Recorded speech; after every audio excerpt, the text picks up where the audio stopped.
warahmatullahi wabarakatuh.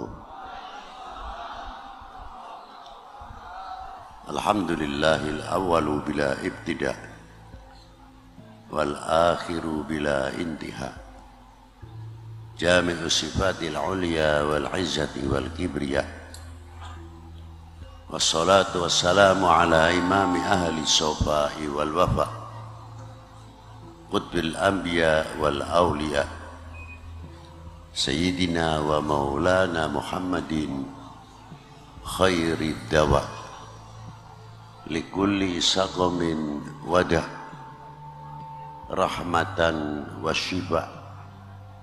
Fi sirri wal jilah.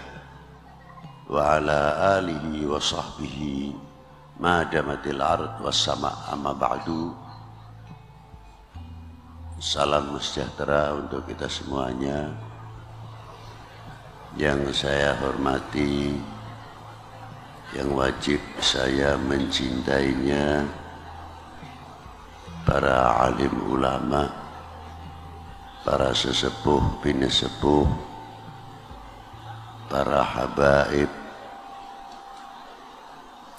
dan yang saya hormati bapak-bapak dari Forkominda, Bapak Bupati, Bapak Kapolres, Bapak Dandim,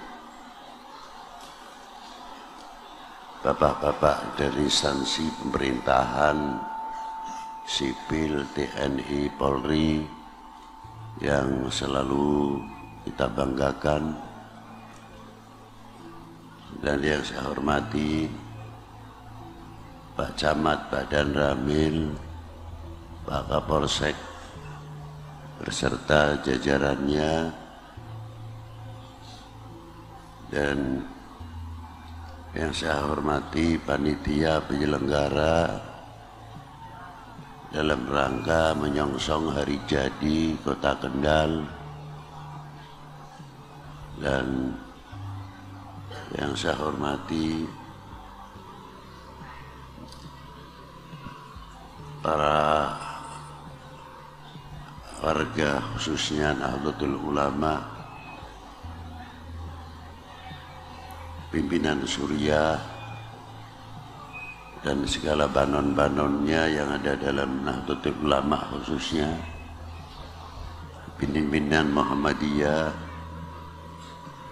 pimpinan-pimpinan dari ormas-ormas Islam,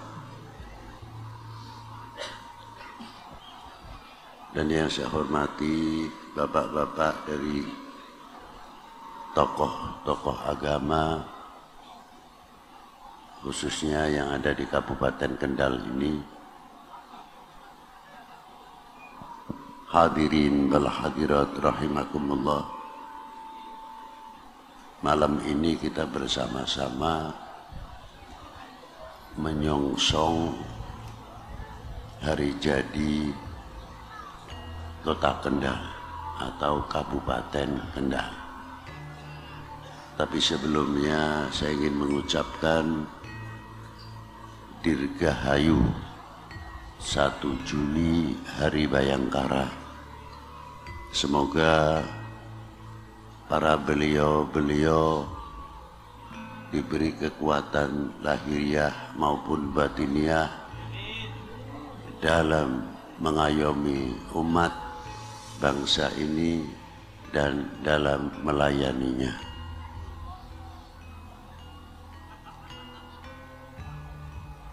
Menyongsong hari jadi tidak mungkin tanpa sejarah. Sebab setiap kota hari jadi itu pasti akan menceritakan asal-usul kejadiannya atau dinamakan Kota Kendal.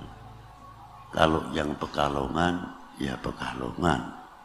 Yang Tegal, Tegal, Cirebon, Cirebon, dan lain sebagainya. Hal yang demikian memang tidak mudah. Bukan sekadar menerima legenda atau legenda dari mulut ke mulut dari para sepuh pendahulu yang sudah mengakar legenda tersebut.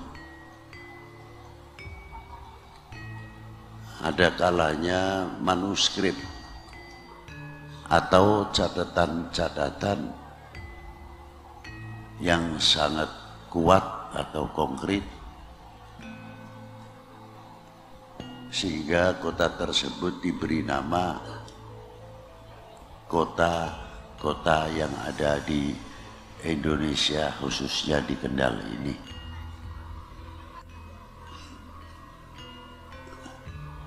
Di Kendal,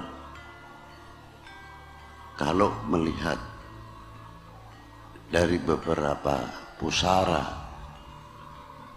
walaupun mungkin pada waktu itu sudah berdiri kadipaten atau belum, kita melihat di Kaliwungu, di situ ada makam Sunan Kantong. Sunan Kantong tersebut, kalau tidak salah,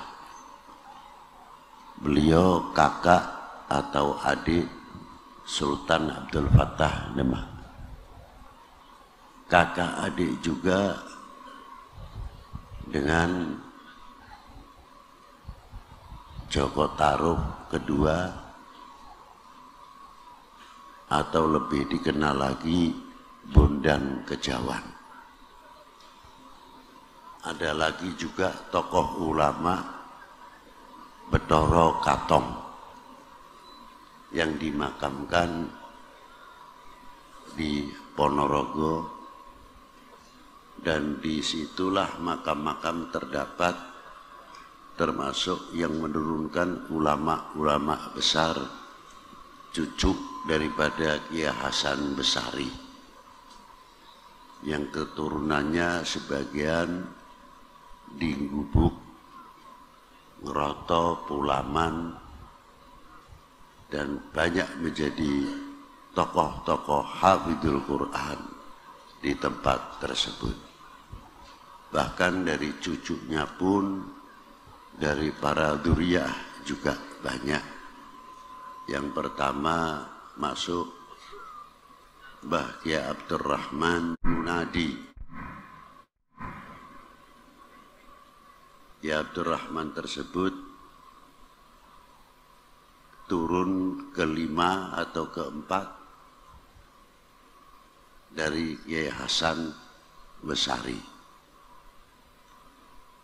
Putrinya dinikahkan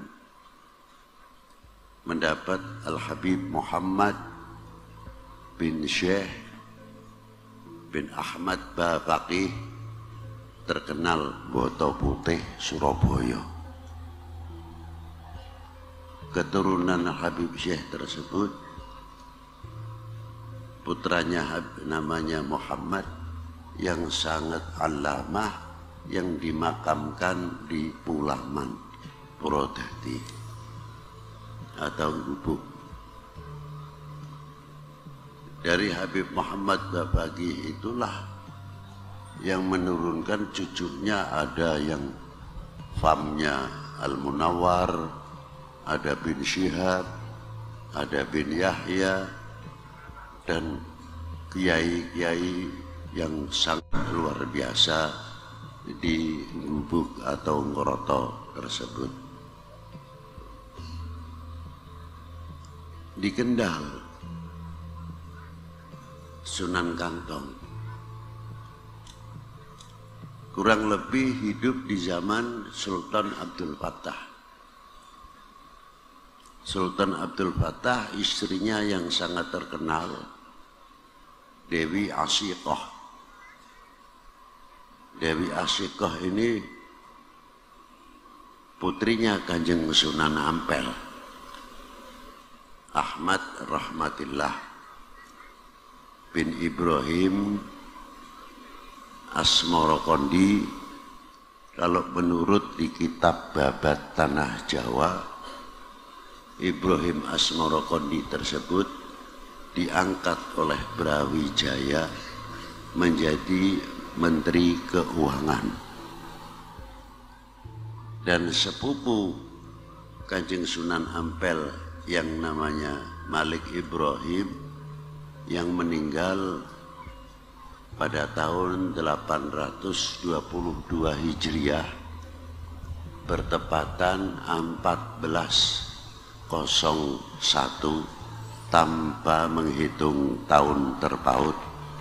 Bila menghitung tahun terpaut 1419 atau 20. Terkenal beliau Malik Ibrahim bin Barokat bin Jamaluddin Husain. Beliau juga diangkat oleh Prabu Brawijaya Mojopahit menjadi Menteri Ekonomi dan Menteri Irigasi yang mampu menyodet Kali Brantas sehingga menjadi sungai untuk dunia pertanian. Jadi jangan heran kalau kita duduk malam hari ini bersama-sama ulama, umarok, TNI, Polri sudah dari dahulu diberi contoh oleh para kesepuan-kesepuan para pendahulu. Kita ini tinggal meneruskan. Contoh sudah dari dahulu.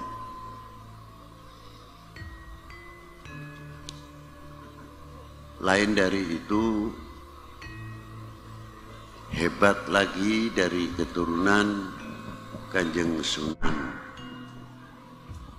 Ampel yang terkenal Al-Imam Al-Muhaddits Al-Faqih Sayyidi Ja'far Shadiq bin Ahmad Rahmatillah di Kudus, ma'ruf dengan Sunan Kudusnya. Saya kagum dengan para beliau. Ketika masuk ke Kudus, beliau langsung apa yang harus dilakukan, jangan sampai terjadi pecah belah. Ini sudah dirintis oleh para beliau. Di antaranya, mayoritas pada waktu itu di Kudus agamanya Hindu. Ada satu hayawan yang tidak boleh tersentuh, artinya dikeramatkan. Apa itu? Sapi. Kanjeng Sunan Kudus sadar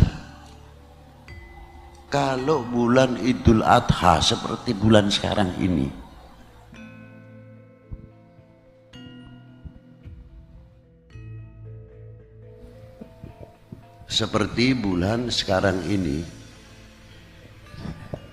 kalau korban, kalau di Timur Tengah unta, bakor utawi sapi, kerbau di sana tidak ada. Tapi bahasanya ada, pasti dulunya ada. Jamus. Di sini tidak ada unta, adanya sapi, kerbau, kambing. Ini kalau sapi itu dipotong bagian daripada kurban, pasti akan menyinggung, mengundang permasalahan. Tidak mau beliau itu mengundang segala sesuatunya, diperhitungkan sekali, jangan sampai mengundang masalah. Sebab setiap masalah belum tentu mengundang simpati. tidak pecah belah saja itu sudah untung. Itu hebatnya para pendahulu sudah sejauh itu. Maka dari itu Kanjeng Sunan Kudus melarang untuk memotong sapi, tapi tidak berarti mengharamkan, melarang li ajlil maslahah. Sampai sekarang berlaku, mau percaya of tidak, nek neng Kudus iku nyembelih sapi ora wani, nek arep beleh sapi nggih ten Jepara atau wenten Pati, niku berlaku. Ana orang ngandel takono dhewe karo wong Kudus. Itu diantaranya. Karena kebijakan apa yang diterapno dening Kanjeng Sunan Kudus, pengaruhnya luar biasa. Kesadaran muncul hingga pengaruh Kanjeng Sunan Kudus luar biasa, dan banyak yang beriman Islam di tangan beliau. Termasuk sesepuh Kudus yang namanya Pangeran Poncowati. Pangeran Poncowati raja agama yang berbeda, langsung simpati kepada Kanjeng Sunan Kudus dan memeluk Islam. Bijaksananya Kanjeng Sunan diambil menantu Pangeran Poncowati. Loh, itulah hebatnya. Dan keturunannya banyak menjadi orang yang soleh, orang-orang yang alamah, para yai. Loh, itulah. Ya dzuriyah siapa? Ya dzuriyah di Sunan Kudus, mau tidak mau, walaupun dari pihak perempuan. Perempuan mau lelaki, sekali cucu adalah cucu. Loh, itu loh.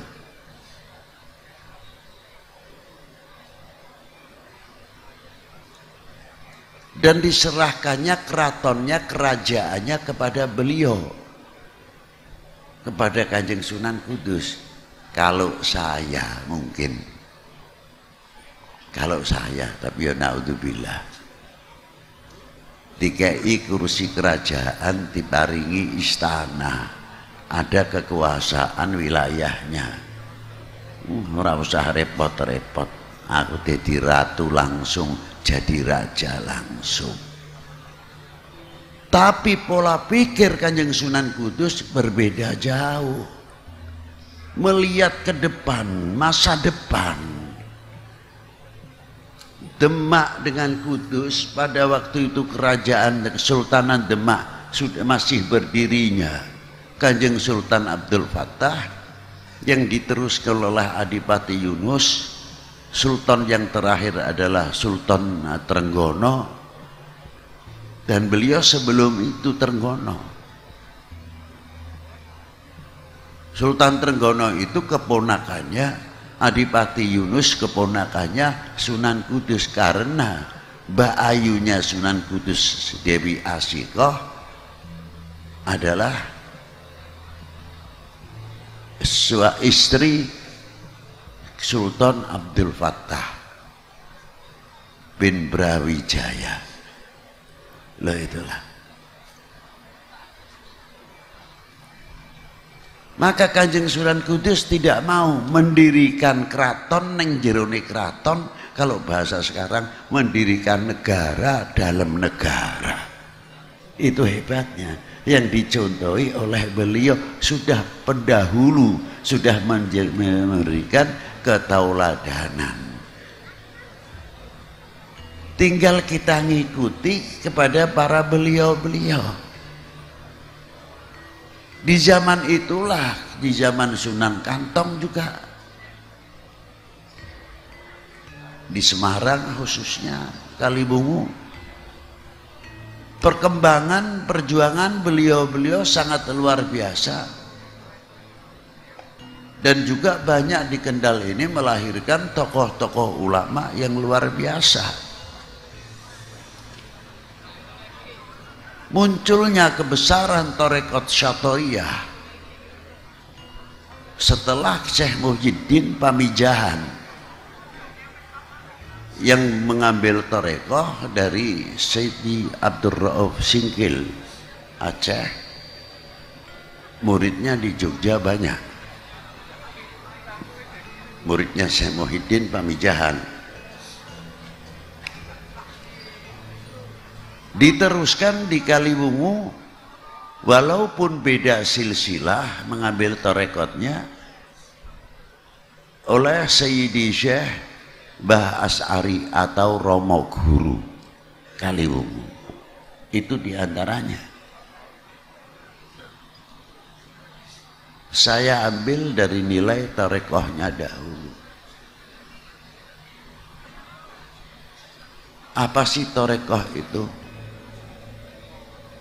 Apakah tarekoh itu yang dimaksud bisa jalan di atas air disebut tarekoh? Tidak. Tarekoh orang bisa menjalankan ditembak, dibacok, tidak mempan. Itu tarekoh bukan. Bisa ngobatin orang itu namanya tarekoh? Tidak. Bukan itu tarekoh. Tarekah itu tarekotil wusul ila hadratil makbul. Perjalanan kita kepada Allah Subhanahu wa ta'ala, menuju kepada Allah Subhanahu wa ta'ala.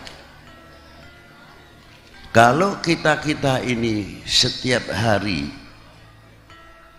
mandi pasti pakai air. Kalau wudu ya sama. Mulai subuh kita bangun, sholat subuh, bacaan-bacaan, lalu kita bekerja. Dari mulai pagi kita sudah mengeluarkan energi yang luar biasa.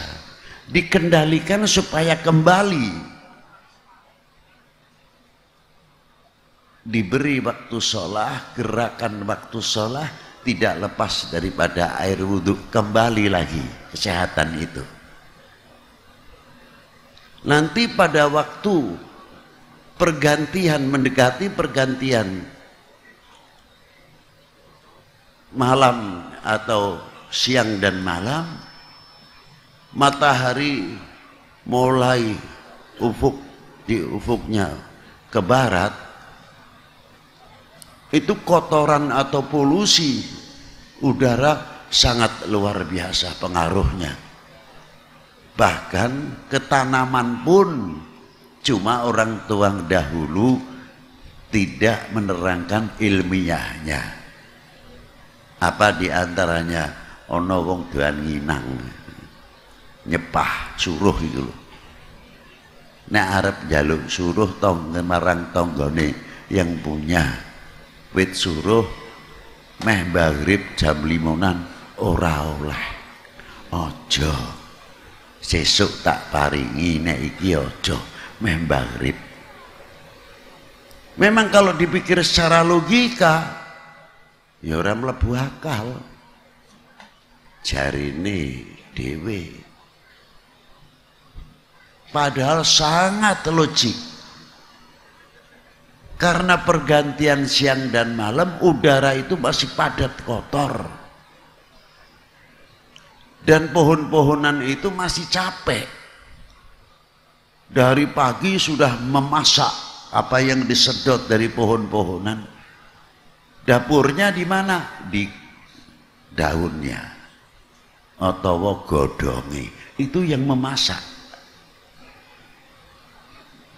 Di antaranya. Wis lemes kesel dipetik, ora mati untung.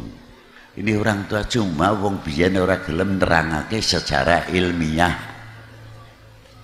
Itu hebatnya.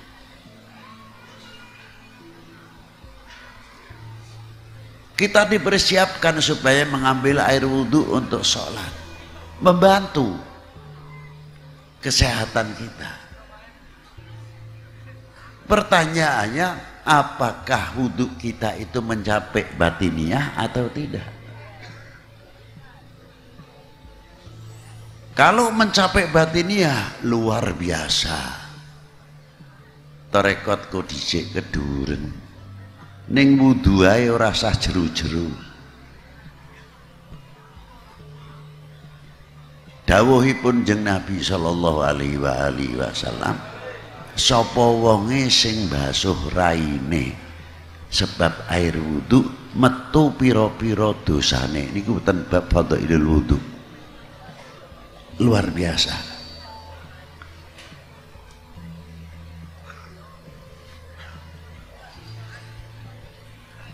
Makanya wudhu kita itu mencapai batiniahnya atau tidak. Kalau kita hitung anggota muka, bukan anggota roksun, mata, mulut, iki katut diraupi. Ini diantaranya. Nah, kita membasuh air muka dengan air wudhu itu tadi per wudhu 3 kali.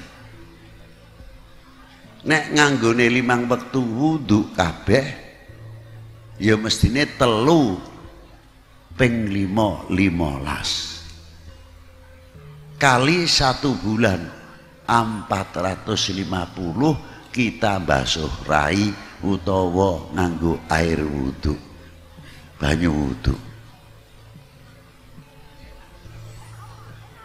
Dapatnya hanya bersihnya saja atau tidak?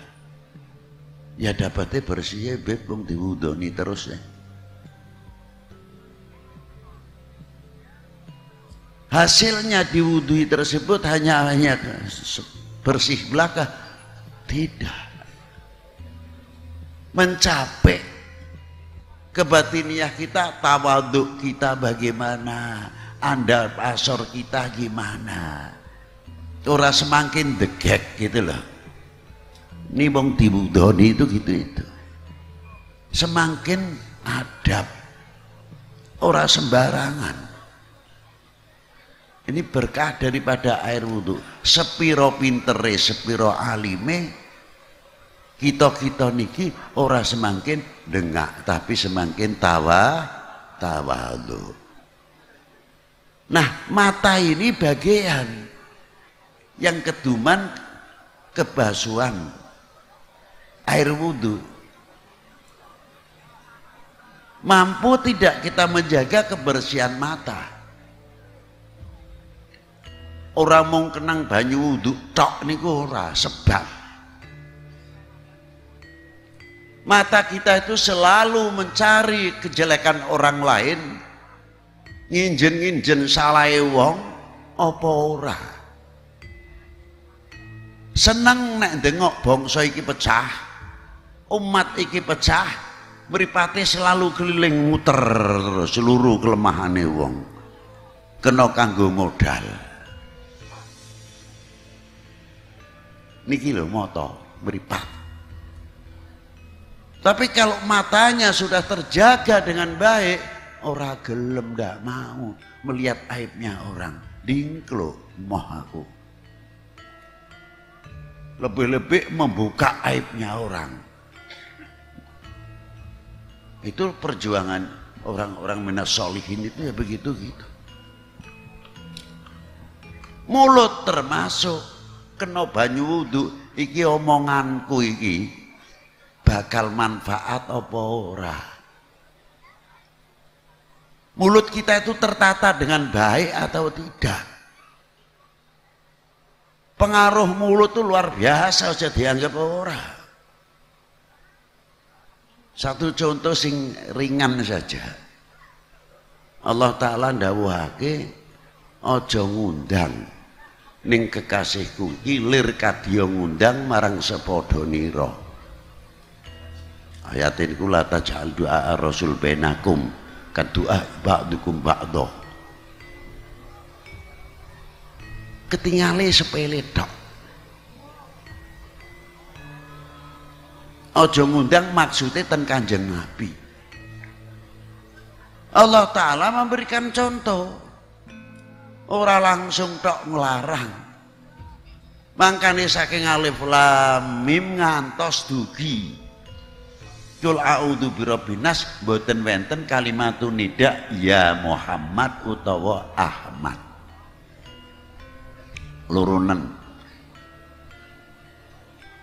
wenten kalimatun nida tapi ngundang pangkate Kanjeng Nabi sallallahu alaihi wasallam. Ora cukup mung niku tok. Bahkan bengok-ngokan utawa keras ning ngarsanipun Kanjeng Nabi dilarang dening Allah Ta'ala, la tarfa'u aswatakum fawqa sautin nabi. Loh, arane dijaga dening Allah Ta'ala. Lho niku. Terus wong ning ngarepe Kanjeng Nabi dijaga adabe ben aja ngomong sak karepe dhewe pengongokan. Lho itu hebatnya. Ma'asyiral muslimin rahimakumullah. Ternyata kelihatannya panggilannya sepele. Ketinggalipun ini berat. Allah Ta'ala maringi pengundang datang Kanjeng Nabi, ya ayuhan nabi, ya ayuhan rasul, ya mudaththir, ya muzammil, boten wenten ya Muhammad. Ya Ahmad ndak ada. Yang saya bu.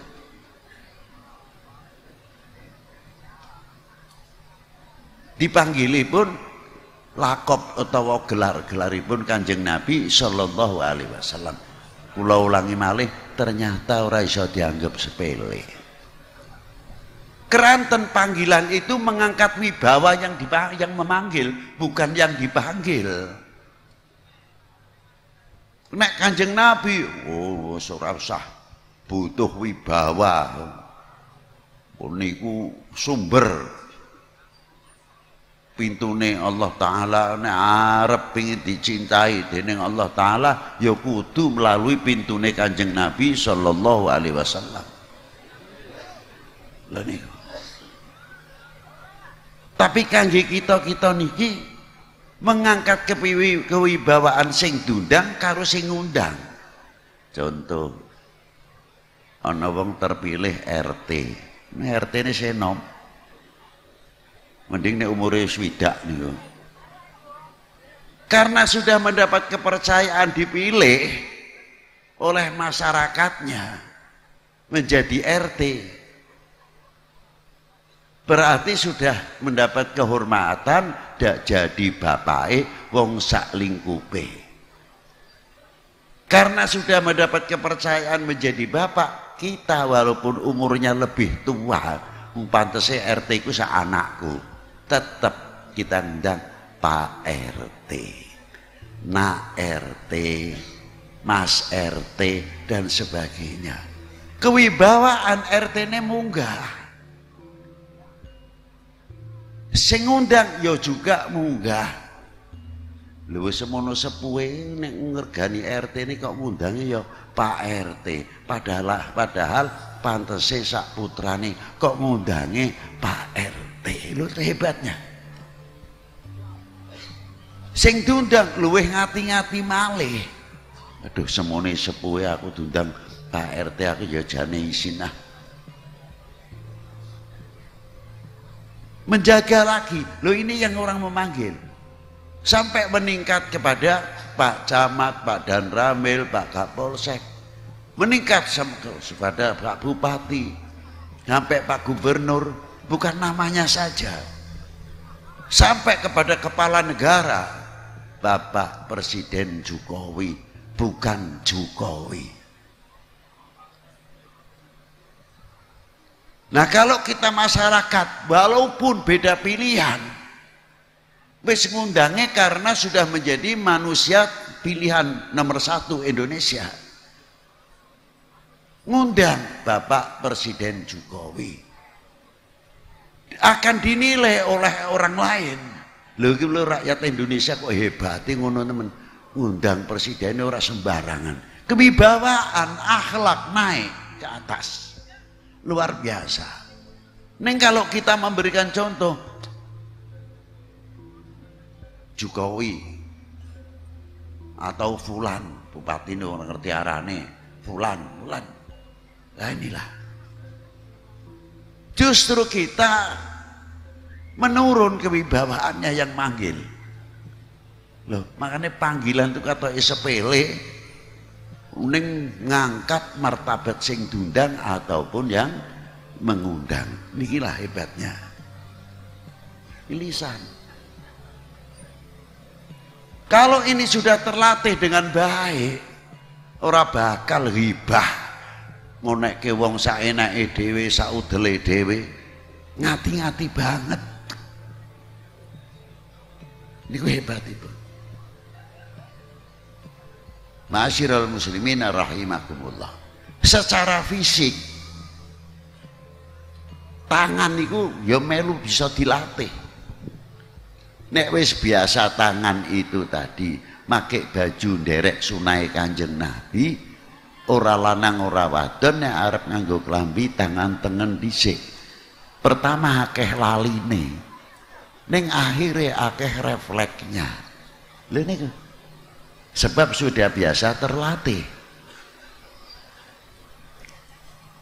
Mengko lepas baju tangan kiri dulu, celana adalah kaki kiri dulu. Kalau mau masuk ke kamar mandi, kaki kiri dulu, baru kaki kanan. Ono apa sebabnya?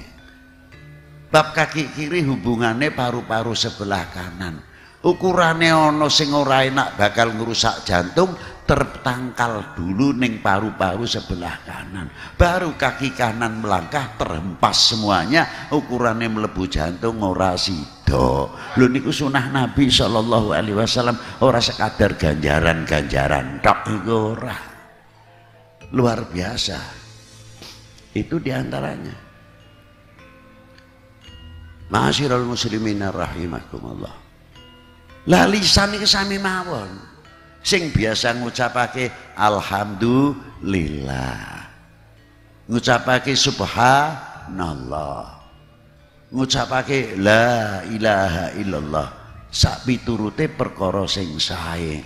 Kepaduk watu, kukune meh nyoplok, lorone kaya ngopo, begitu kepaduk sing metu biasane ngucapake la ilaha illallah, ya metune la ilaha illallah. Sing biasa ngucapake subhanallah, ya subhanallah. Sing kebiasaane muni dancuk utawa wong edan, ya metune padha. Sing biasane ngeculaki ngon-ngon sikil papat, ya metune sikil papat. Dan itu lisan itu. Bagaimana ngature cangkeme kita piyambak niku lho. Mane salamatul insan fi hifdzil lisan. Lah para yai para pendahulu niku luar biasa nata batiniyahipun supaya ben bersih, ora duweni sifat rodhail, ora duweni sifat muhlikat. Sabarnya kayak apa? Beliau itulah yang masuk pertama kali di daerah-daerah noto daerah. Luar biasa. Kayata Sunan Kantong Mbah Asy'ari masuk beliau noto hati, luar biasa. Apalagi di Mekah dulu ada namanya Kiai Musa sama Kiai Iskandar dari Kaliwungu, terkenal kealamahanipun wenten Haromen, wenten Mekah. Jadi kalau kita mengingat menyongsong hari jadi Kendal, apalagi ada Sayyid Abdurrahman Gembyang dan lainnya, ada lagi yang dimasuk di daerah Weleri, putranipun Joko Tingkir nopo Adiwijaya disarekake wonten mriku. Beliau mempunyai kakak di antaranya yang dimakamkan di Ngejobo Kudus, yang melahirkan keturunannya wenten Pati, Bareng, Kajen, niku jadi ulama-ulama luar biasa, jadi kira ora. Niku keturunan-keturunan beliau. Maka dengan adanya sepeda malih menyongsong hari jadi, Kendal menguak sejarah supaya awake dhewe ora lali karo sejarah. Iki lho, termasuk pendiri-pendiri Kendal. Dan tidak sedikit para beliau-beliau yang ikut andil besar mempunyai kontribusi dalam menegakkan kembali merah putih berkibar. Lho niku. Gampangane nek ngomong karo Bedut ya. Merah putih insya Allah NKRI ora tahu tinggal. Sebab kita kewajiban ngingetake sakniki niku pun kalah kathah melenturnya nasionalisme, rasa memiliki handar beni. Awake dhewe iki dipikir-pikir ku tahu melu apa? Melu duwe kontribusi apa? Menangi 45 ya ora menangi. Nek kesepuhan kula mboten cerita. 47 londo mlebu malih ya mbuh ora weruh. 48 kita ditikam dari belakang sedang berjuang berhadapan dengan Belanda, kita dicegat karo sekutu. Bagaimana pasukan kita yang pulang dari Madiun dihabisi ning Purworejo oleh sekutu. Mbuh sejarah ning ndi ya ora weruh, menangi ya ora. 51 ana apa ya ora weruh. 55 ya mungkin sing tasih sugeng paling nggih umur sih bocah.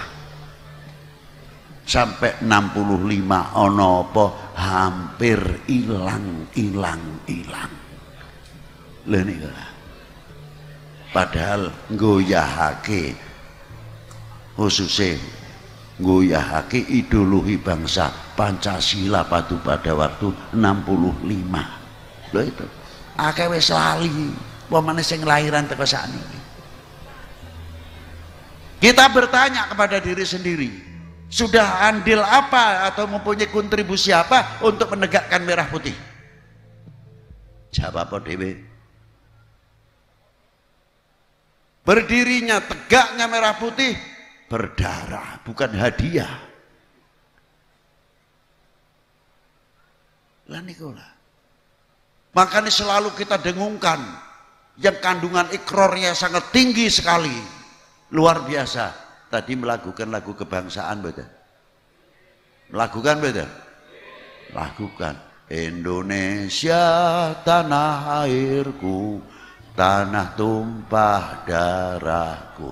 Iki lagu tok apa peraturan? Kalau tak takon ya. Ayo. Karena satu upacara ya kudu nganggo lagu Indonesia Raya, bagus, ingatkan. Tapi ada apa di dalam lagu kebangsaan ini? Ada ikrar, bukan semata-mata lagu. Lho ikrare ten pundi, Beb? Ten pundi iki? Kita wau ngucapake bareng-bareng. Indonesia tenan. Malih kula tak takon. Indonesia tanah airku, tanah tumpah. Tenan. Tenan. Nah, kurang seru. Tenan. Lah ngono ah. Sampeyan wong Indonesia ngaku Indonesia dhewe kok ragu. Kita harus bangga menyebutkan Indonesia karena itu bangsa kita. Menyebut Indonesia lemah. Karena kita menyebutkan Indonesia dengan tegas itu menunjukkan kewibawaan dan kebanggaan. Kita mempunyai tanah air lu ngono mentah itu. Indonesia. Untung-untung sampean kalan kula cekeli bedil. Cekeli bedil mune dor. Ada payah. Pamalih cekeli bedil durung tahu manggul bedil cekeli bedil sing diarah sirah ngarai sikile oleh sirah ora kebiasaan nggo bedil. Nah niku lah. Itulah bapak-bapak kita dahulu itu berjuang luar biasa. Sejauh mana kita pengakuan dengan ikrar Indonesia tanah airku, tanah tumpah darahku, diiringi dengan pengibaran sangsaka merah putih di Longkas Agustusan. Kalau perlu tiap gang masuk kampung, ahlan wa sahlan, hari kemerdekaan Republik Indonesia 17 bulan 8, tulis itu satu kebanggaan. Tiap kampung tunjukkan kami bangga menjadi bangsa Indo. Oh, nah, melempem. Siap? Jori budaya. Ah, nikulah hebatipun. Jadi kita dituntut Indonesia tanah airku, sejauh mana kita memiliki Indonesia ini, bukan sekadar menyanyi Indonesia tanah airku. Wah, ikrarnya yang kita tanyakan. Kamu sudah berani, kita sudah berani menyatakan Indonesia tanah airku. Buktikan kalau Indonesia tanah airku. Pasti walaupun beda pilihan, beda baju, kita akan menyatakan beda pilihan oke, beda partai oke, tapi tidak bisa dibedakan. Indonesia tetap Indo, merah putih tetap merah. Silakan bendera partai saake neng merah putih satu, tidak bisa diganggu gugat. Setuju? Lakoni setuju ae. Setuju? Gampang. Siap, gampang. Neng buktikan ngono lho. Nggih, Kang. Ya, ngono. Itu pentingnya. Nah, kalau kita sudah bisa membuktikan itu, wah luar biasa kefanatikan kita. Karena apa? Kok mesti diiringi nganggo sangsaka merah putih? Ketahui, neng jerone merah putih itu ada 3 hal. Tulis dan paham itu bocah-bocah kita, supaya anak kecil-kecil kita tuh sudah merasa handarbeni dari sedini mungkin. Apa yang pertama? Dalam merah putih mempunyai kandungan harga diri bangsa. Yang kedua, kehormatan bangsa. Yang ketiga, jati diri bangsa. Telu ini jeroen merah putih benorano hurufe. Oh, mana pentingnya tetap begini gila. Nopo malih didukung setiap wenten hari jadi kota-kota yang ada di Indonesia ini tidak terlepas dari sejarah. Itu orang gampang.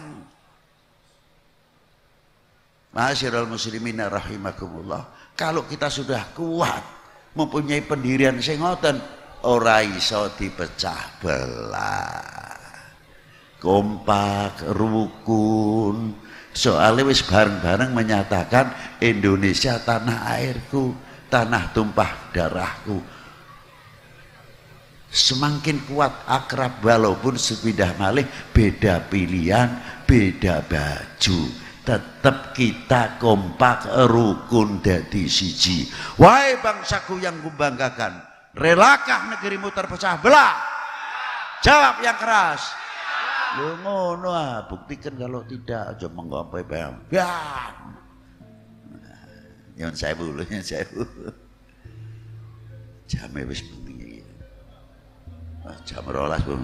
Terus sampean kula niki. Nggih.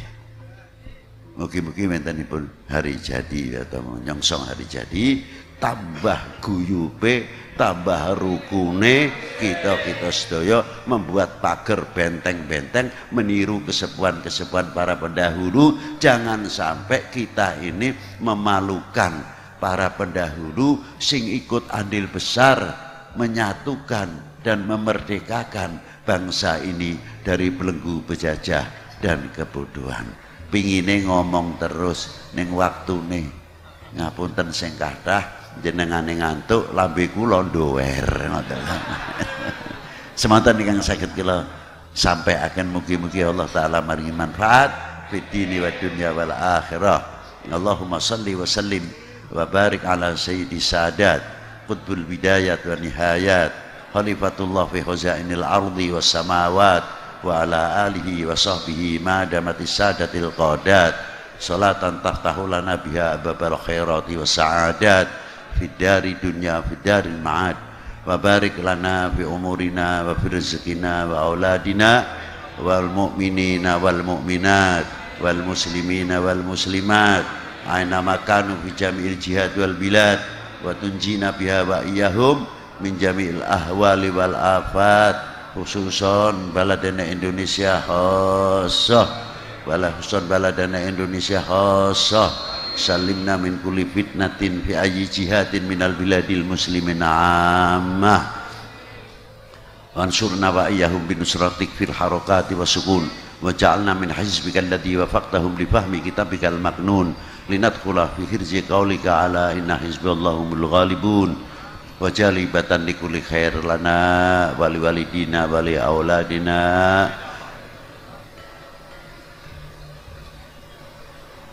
wa sallallahu ala sayyidina Muhammadin wa alihi wa sahbihi wa baraka wa sallam walhamdulillahi rabbil alamin wal afu minkum wassalamu alaikum warahmatullahi wabarakatuh.